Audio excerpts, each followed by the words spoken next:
Histoire pourquoi le nez du lièvre est fendu. Les rideaux n'étaient pas encore tirés ni les volets fermés, et le petit Jean regardait avec de grands yeux sérieux la pleine lune naviguant sereinement dans le ciel froid. Puis il soupira comme si des pensées trop grandes pour être exprimées bouillonnaient en lui et se tourna distraitement vers le feu ronronnant. Et pourquoi le grand homme poussait-il un tel soupir? Demanda Outakarel. C'est comme le vent dans le pays des farines au soleil couchant. Les yeux du petit Jean quittèrent lentement leur regard de quelque vision intérieure et prirent conscience du vieil indigène. Outa, dit-il, pourquoi la lune est-elle si loin, si belle et si dorée? Ah! Pour l'entendre maintenant. Comment Outa peut-il le savoir? C'est vraiment ainsi. Tout comme l'herbe est verte et le feu est chaud, la lune est lointaine, belle et dorée. Mais elle est aussi parfois cruelle, et c'est par elle que le pauvre petit lièvre se promène aujourd'hui avec le nez fendu. Dis-nous, Outa. Le petit Jean se laissa tomber sur le tapis à côté du panier de épis de farine, et les autres se rapprochèrent. Et pourquoi appelles-tu la lune une dame? Demanda Pissy à l'esprit curieux. Mais Bâche ne sait-il pas que la lune est une dame? Oh oui. Et malgré toute sa beauté, elle peut parfois être colérique et cruelle comme les autres dames, comme vous l'entendrez. Il y a très longtemps, quand le monde était encore jeune, la dame lune voulait que quelqu'un transmette un message aux hommes. Elle essaya d'abord une créature, puis une autre, mais non. Ils étaient tous trop occupés, ils ne pouvaient pas y aller. Finalement, elle appela le crocodile. Il est très lent et pas très bon, mais Lady Moon a pensé qu'elle lui pincerait la queue et le ferait avancer vite.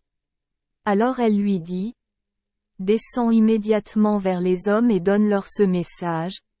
Comme je meurais, en mourant, vis, ainsi aussi tu mourras, et, en mourant, tu vis. Les Basses savent comment est la lune. Parfois grande et ronde, donc, et les petites mains d'Outa décrivaient un large cercle et restaient suspendues dans les airs, comme si elle était maintenant dans le ciel. Puis, chaque nuit, elle devient de plus en plus petite, alors, jusqu'à applaudir. Les doigts tordus se rejoignent avec fracas. Il n'y a plus de lune, elle est morte. Puis, une nuit, une corne d'argent pend dans le ciel, fine, très fine. C'est la nouvelle lune qui grandit et devient belle et dorée. À l'aide des petites mains en forme de griffes, la lune s'est agrandie sous les yeux intéressés des enfants. Et ainsi de suite, vivant, grandissant, mourant et revivant toujours. Alors la dame lune a pincé la queue du vieux crocodile, et il a fait un saut et il a commencé avec le message. Il alla vite sous le regard de la lune, mais bientôt il arriva à un tournant de la route.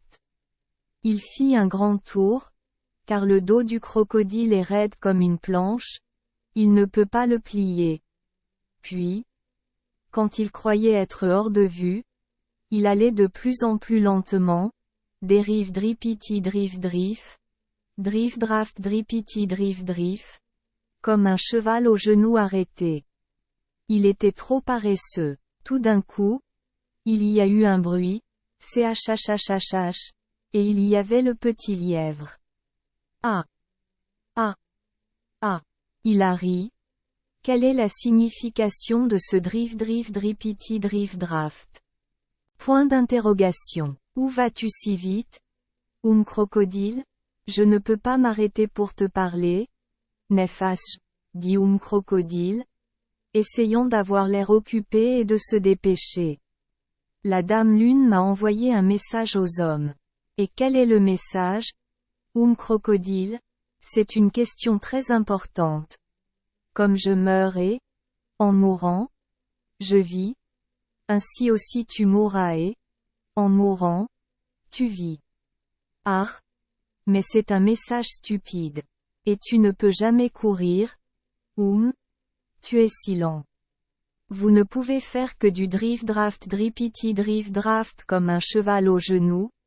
Mais je vais chachachachach comme le vent. Donnez-moi le message et je le prendrai. Très bien, dit le paresseux crocodile.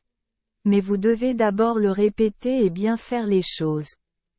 Alors Néphas a répété le message encore et encore. Et puis, chachachachach, il s'est enfui comme le vent. Il était là, et on ne voyait que le blanc de sa queue et ses petites pattes arrière qui diminuaient au loin. Finalement, il s'approcha des hommes, les rassembla et leur dit: Écoutez, fils du babouin, un sage vient avec un message. Par la dame Lune, je suis envoyé pour vous dire: comme je meurs et, en mourant, je péris, ainsi vous mourrez aussi et finirez complètement. Alors les hommes se regardèrent et frissonnèrent. Tout d'un coup, la chair de leurs bras était comme de la chair de poule. Que devons-nous faire? Quel est ce message que la dame Lune a envoyé? Comme je meurs et, en mourant, je péris, ainsi vous mourrez aussi et finirez complètement. Ils frissonnèrent de nouveau, et la chair de poule monta jusqu'à leur dos et dans leurs cheveux, et leurs cheveux commencèrent à se dresser. Sur la tête, juste comme. Non. Mais Uta oublie. Ces Basges ne savent pas ce que c'est de ressentir cela. Et le large sourire qui accompagnait ces paroles cachait l'expression de taquinerie sournoise qui pétillait dans les yeux noirs et dansant d'Uta, car il savait ce que c'était que d'être pris à partie pour avoir mis en cause le courage de ses jeunes auditeurs. Mais Néphas s'en fichait. Il dansait sur ses pattes arrière et riait en pensant à la façon dont il avait trompé les hommes. Puis il revint sur la lune, et elle demanda: Qu'as-tu dit aux hommes? Oh, dame Lune, je leur ai donné votre message. De même que je meurais, en mourant, je péris, ainsi aussi vous mourrez et finirez complètement. Et ils sont tous raides d'effroi. Ah! Ah! Ah! Je ris à cette idée. Quoi? S'écria dame Lune. Quoi? Tu leur as dit ça? Enfants de l'âne du diable. Vous devez être punis. Ah! Mais Lady Moon était très en colère. Elle a pris un gros bâton, un kiri, bien plus gros que celui avec lequel Uta tuait les lions quand il était jeune, et si elle avait pu le frapper. Alors, Uta secoua la tête. Désespéré. Il n'y aurait plus eu de petit bâton. Lièvre. Sa tête aurait été fendue de part en part. Mais c'est un petit querelle. Lorsqu'il vit le gros bâton s'approcher, 1, 2, 3, il se baissa et s'éclipsa, et il ne l'atteignit qu'au nez. Foeil. Mais c'était douloureux. Néphas a oublié que la lune était une dame. Il a crié et crié. Il a sauté haut dans les airs. Il sautait de tous ses 4 pieds à la fois. Et, gratté, gratté, gratté, il donnait des coups de pied, frappait et griffait le visage de la lune jusqu'à ce que les morceaux s'envolent. Puis il s'est senti mieux et s'est enfui de toutes ses forces, en tenant son nez cassé à 2 mains. Et c'est pour cela qu'aujourd'hui il se promène avec le nez fendu, et que le visage doré de Dame Lune porte de longues cicatrices sombres. Oui. Basges. Se battre est une chose misérable. Cela ne s'arrête pas une fois le combat terminé. Ensuite, il y a un point sensible, et depuis si longtemps. Et même quand tout va bien, les vilaines marques restent pour montrer ce qui s'est passé. Le mieux, mes petits maîtres, c'est de ne pas se battre du tout. Merci les enfants des Esperluette Croisillon 39. Avoir écouté des contes de fées au jour Esperluette Croisillon 39. 8. Espérons que les histoires apporteront aux enfants des moments heureux et significatifs.